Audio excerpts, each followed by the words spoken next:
Our mental and our physical health are intimately connected to each other.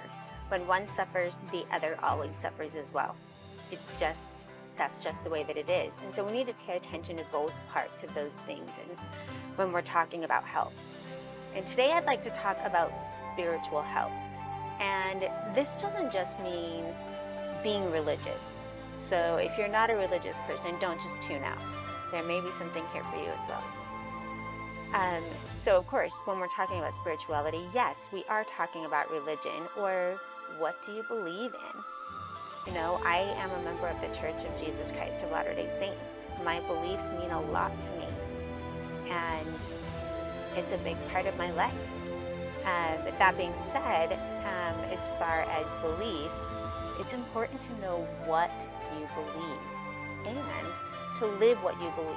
If you're not living what you believe, there's going to be problems with your mental health, and that can spill over into your physical health as well. It can actually cause physical symptoms if what you believe is not what you're actually doing. Your body does not like to be out of sync with its mind. So, first thing I suggest when you're talking about spiritual health is figure out what you believe in if you don't already know. And then if you do know what you believe in, ask yourself, like, are you living that? That's a big part of your mental health. They're so tied together. Studies actually associate spirituality with quality of life. There were studies done at Harvard University that showed a strong correlation between spirituality and quality of life, especially in a hospital setting. Those who had spiritual beliefs and were able to continue those spiritual practices while they were in the hospital have better outcomes than those who didn't. Pretty amazing. And our spiritual health is not just about religion and what we believe, but how we connect to the earth and to the universe. And this can also be, this is the word I'm looking for. And so this is something that could be tied to meditation and prayer even. Just connecting with something greater and bigger outside of yourself. This is really important for our mental health. Just taking that time to connect with the here and now and being in the moment. That's all part of your spirituality. So if you don't already have meditation or prayer as part of your daily practice, you might want to consider that. And there are actually a lot of really great guided meditations out there that are really short to help you get started. But it's a really great way to just reconnect with where you're at right now, reconnect with your breath and with your body and your feelings, so that you are able to identify how you're feeling and where you're at the moment, so that you can maybe do things to help that in a positive way.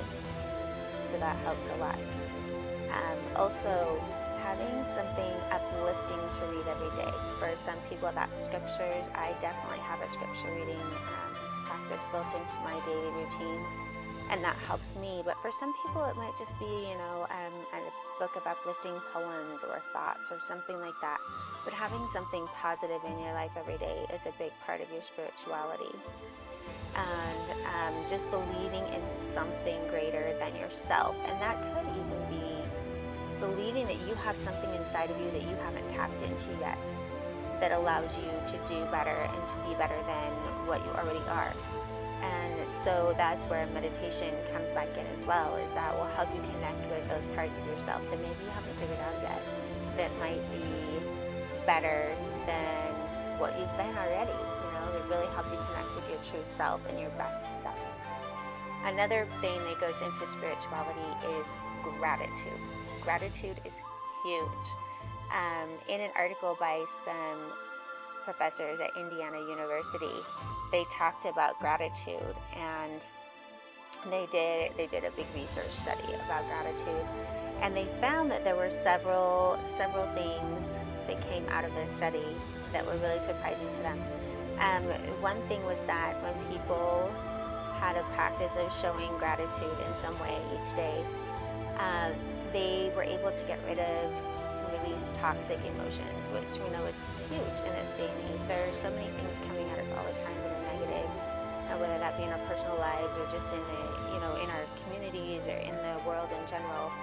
And it can be really hard to stay positive and keep positive emotions and keep the negative emotions out. And that can really drag you down both mentally and physically. So, yeah, having no toxic emotions, that's pretty amazing. Another thing that they discovered is that it was beneficial even if that gratitude was not expressed to someone or shown to someone. So they didn't necessarily have to write a letter to somebody or tell somebody thank you or something like that. But they could just have simply written something down in a journal or just have those thoughts of, I'm really thankful for this right now. I'm really thankful for this person right now. Um, Another thing they did notice is that it does take time. So you have to have a consistent practice of gratitude in order for it to really be beneficial. And so that is another thing you want to work into those daily habits that I love to talk about. Also, it has lasting effects on the brain. So if you for 3 months are writing in a gratitude journal or some other thing that to show gratitude every single day in your life, it will have lasting effects on your brain. And the effects that it has are positive effects on learning and decision making. Like, how cool is that? So if you're expressing gratitude every day in some way, shape, or form, then your ability to learn and to make decisions is going to be improved. Sounds like something everybody wants, right? Especially as we get older, sometimes those abilities tend to get a little bit slower. So gratitude is something that we can do to help bring that up every single day. So my challenge to you this week is to just get yourself a little notebook and start a gratitude journal, whether that means that every once in a while you just pull it out and write one thing, or you make a habit of writing 3 to 5 or even 10 things each day in it that you're grateful for. This is something that I do each day. I just write 3 things in my journal when I'm writing in my journal, 3 things that I'm thankful for that day. And it really helps keep a positive spin on life, and it really does keep those toxic emotions away and helps you to keep powering through even when life is really hard. Have a great day.